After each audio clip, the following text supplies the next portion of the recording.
Happy birthday, ma. Tanaw kamera. Happy birthday, ma. Kamot. Happy birthday, ma. Ikaw, G. Happy birthday. Happy birthday, ma. Happy birthday, ma. Love you. Love you. Love you, ina. Love you. Alright guys, so magandang araw, mapagpalang umaga, hapon, tanghali at gabi at kung ano mang oras na makita nyo itong napakasimple kong video. Alright guys, so gusto ko lang pong batiin at i-greet ang aking napakamahal na misis, no, ang minamahal kong asawa. So ngayon guys, birthday niya po, siya na po ay 26 years old. Ngayong 31, no? Ngayong August 31 yung birthday niya. 2023. Alright, so gusto ko lang sabihin sa asawa ko na happy birthday at more birthday na darating sa iyong buong buhay at continue as a good wife. Ayan, salamat sa pag-aalaga kay Bibi Angel. Ayan, Bibi Angel. Ayan, salamat sa pag-alaga kay Bibi Angel.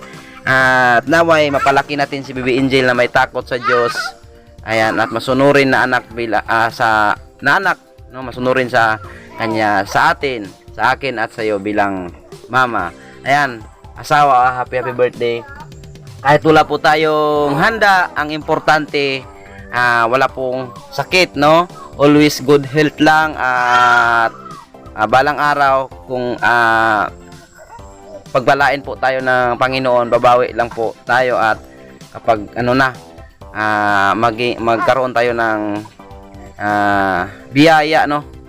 So ayun lang, happy birthday, always humble as a good wife. Saka salamat sa pagmamahal na binigay mo sa akin at pinaramdam mo sa akin.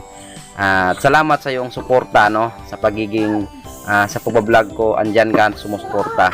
Thank you so much. I love you so much, asawa ko. So, kiss. Ayan. So, ngayon, gusto ko lang sabihin sa iyo, ano masabi mo sa mga viewers natin? Wala. Ayan, nahiya si Mrs. Sa mga viewers natin, sa mga, natin.